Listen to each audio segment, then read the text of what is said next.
حضرت خواجہ قطب الدین بختیار کاکی علیہ رحمہ جب درسگاہ میں داخل ہوتے ہیں اور استاد انہیں سبق پڑھاتا ہے، بیٹا الف لام میم پڑھو، تو بیٹا سارا سپارہ زبانی سنا دیتا ہے۔ تو وہ استاد سمجھا شاید پہلا پارہ حفظ ہے، تو دوسرے پارے سے سیقول الصفحاء سے سب کا آغاز کرتا ہے، تو بیٹا وہ بھی سارا پارہ سنا دیتا ہے۔ تیسرے پارے سے چوتھے پارے سے حتیٰ کہ 14 پارے حضرت قطب الدین بختیار کاکی اپنے استاد کو سنا دیتے ہیں۔ کہا کہ استاد جی مجھے 15ویں پارے سے شروع کیجیے۔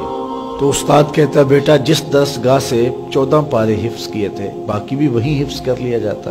تو بیٹا بولتا ہے کہ میری ماں 14 پاروں کی حافظہ تھی، اور جب صبح اٹھتی تھی کوئی کام بعد میں کرتی تھی، پہلے 14 پاروں کی تلاوت کر لیتی، اور مجھے بچپن میں سن سن کے یہ پارے حفظ ہو گئے۔ تو ماں ایسی ہو تو پھر بیٹا قطب الدین بختیار کاکی ہی بنے گا۔ اور آپ جانتے ہیں کہ آج اولیاء میں جو نام، جو مرتبہ، جو مقام حضرت شیخ عبد القادر جیلانی رضی اللہ تعالی عنہ کو ہے، وہ کسی اور کا مقسوم نہیں ہے، لیکن اگر ہم ان کو اس مقام پہ دیکھتے ہیں تو ان کی تربیت کے لیے ان کی ماں کھڑی نظر آتی ہے۔ اور میں نے عرض کیا قول سے زیادہ عمل سے سیکھو۔ گھر کا ماحول جب پاکیزہ ہوگا اور اس کے اثرات مرتب ہوں گے، اس لیے اس ذمہ داری کو نبھانے کے لیے پورے گھر کا ماحول جو ہے وہ خوشگوار ہونا چاہیے۔ اور اس میں 2 بنیادی چیزیں خاص طور پہ قابل ذکر ہیں، ایک نماز کی وقت پہ ادائیگی، اور دوسرا قرآن مجید کی تسلسل کے ساتھ تلاوت۔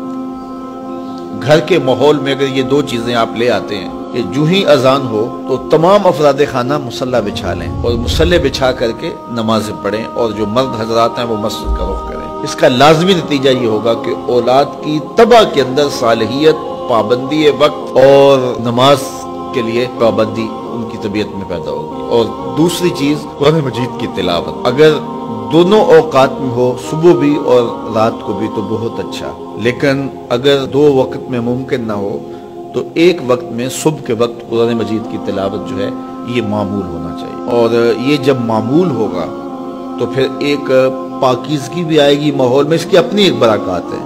جہاں قرآن مجید کی تلاوت ہوتی ہے وہاں رحمت کے فرشتے اترتے ہیں، اور جس گھر میں رحمت کے فرشتے اترتے ہوں، اللہ اکبر، وہاں کتنی کرم نوازیاں اور کتنی رحمتیں جو ہے وہ لے کر کے ساتھ آتے ہوں گے۔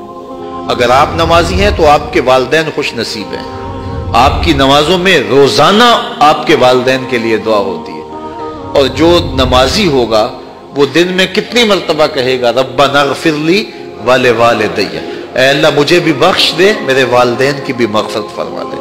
اور آپ کی اولادیں نمازی ہیں تو آپ خوش نصیب ہیں کہ آپ کے لیے روزانہ بخشش اور مغفرت کی دعا کی جاتی ہے۔ تو اولاد جب پیدا ہو تو سب سے پہلے اس کے کان میں آواز اللہ اکبر کی پڑے کہ اللہ سب سے بڑا ہے۔ اس کا ایک فائدہ تو یہ ہے کہ جب اذان پڑھی جاتی ہے تو شیطان بھاگ جاتا ہے۔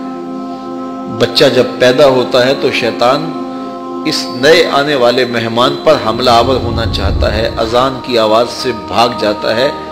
اس سے ایک تو ہم شیطان کو بتاتے ہیں کہ اس پر تیرا بس نہیں چلے گا، یہ محمد عربی کا نوکر ہے، اور دوسرا اس بچے کو بتاتے ہیں کہ تجھے مبارک ہو، تو مسلمانوں کے گھر میں پیدا ہوا ہے۔ اور بولنے لگے تو سب سے پہلے لا الہ الا اللہ محمد رسول اللہ، لفظ اللہ، اور پھر اس کے بعد لا الہ الا اللہ محمد رسول اللہ پڑھے